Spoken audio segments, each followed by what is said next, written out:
Dhaka Capitals বনাম Sylhet স্ট্রাইকার্সের match শেষে বিপিএলের সর্বশেষ পয়েন্ট টেবিলের অবস্থান দেখুন এবং সেই সাথে সর্বোচ্চ রান সংগ্রাহক কে, সর্বোচ্চ উইকেট শিকারী কে দেখুন।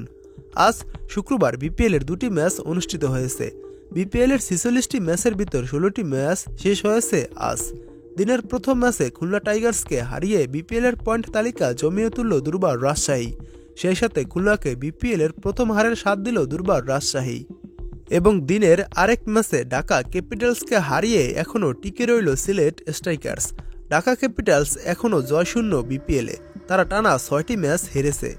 প্রথমে দেখুন বিপিএলের সর্বোচ্চ উইকেট শিকারীর তালিকাটি, তারপর দেখাবো সর্বোচ্চ রান সংগ্রাহক কে এবং বিপিএলের সর্বশেষ পয়েন্ট টেবিলের অবস্থান। বিপিএলের সর্বোচ্চ উইকেট শিকারীর তালিকায় ১ নম্বরে রয়েছে তাসকিন আহমেদ, ৫ ম্যাচে ১৪ উইকেট পেয়েছেন। ২ নম্বরে রয়েছে খুজিল শাহ, ৬ ম্যাচে ৯ উইকেট পেয়েছেন। ৩ নম্বরে রয়েছে নাহিদ রানা, ৬ ম্যাচে ৯ উইকেট পেয়েছেন। ৪ নম্বরে রয়েছে আবু হায়দার রনি, ৩ ম্যাচে ৭ উইকেট পেয়েছেন। এবং ৫ নম্বরে রয়েছে তানজিম হাসান সাকিব, ৪ ম্যাচে ৭ উইকেট পেয়েছেন। বিপিএলের সর্বোচ্চ রান সংগ্রাহকের তালিকায় ১ নম্বরে রয়েছে সাইফ হাসান, ৬ ম্যাচে ২২১ রান করেছেন। ২ নম্বরে রয়েছে অ্যালেক্স হেলস, ৬ ম্যাচে ২১৮ রান করেছেন। ৩ নম্বরে রয়েছে ইয়াসির আলী রাব্বি, ৫ ম্যাচে ২১০ রান করেছেন।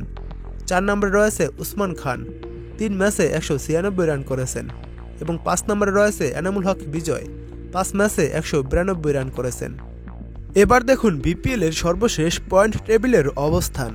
১ নম্বরে রয়েছে রংপুর রাইডার্স, তারা ৬টি ম্যাচ খেলেছে এবং ৬টি ম্যাচই জয় পেয়েছে। রংপুরের পয়েন্ট ১২, তাদের প্লাস পয়েন্ট রয়েছে +1.732। ২ নম্বরে রয়েছে Fortune Barishal, Fortune Barishal ৫ match খেলেছে এবং ৩টি ম্যাচে জয় পেয়েছে, ২টি ম্যাচ হেরেছে। ফরচুন বরিশালের পয়েন্ট ৬, তাদের প্লাস পয়েন্ট রয়েছে +0.838।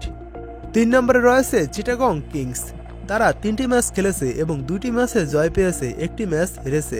চিটাগংয়ের পয়েন্ট ৪, তাদের প্লাস পয়েন্ট রয়েছে +1.262। ৪ নম্বরে রয়েছে খুলনা টাইগার্স, তারা ৩টি ম্যাচ খেলেছে এবং ২টি ম্যাচে জয় পেয়েছে, ১টি ম্যাচ হেরেছে। খুলনার পয়েন্ট ৪, তাদের প্লাস পয়েন্ট রয়েছে +0.483। ৫ নম্বরে রয়েছে দুর্বার রাজশাহী, তারা বিপিএলে ৫টি ম্যাচ খেলেছে এবং ২টি ম্যাচে জয় পেয়েছে, ৩টি ম্যাচ হেরেছে। দুর্বার রাজশাহীর পয়েন্ট ৪, তাদের মাইনাস পয়েন্ট রয়েছে -1.017। এবং বিপিএলের পয়েন্ট তালিকায় ৬ নম্বরে রয়েছে সিলেট স্ট্রাইকার্স, তারা ৪টি ম্যাচ খেলেছে এবং ১টি ম্যাচে জয় পেয়েছে, ৩টি ম্যাচ হেরেছে। সিলেটের পয়েন্ট ২, তাদের মাইনাস পয়েন্ট রয়েছে -1.630। এবং সিলেটের আশা রয়েছে এখনও প্লে অফে যাওয়ার।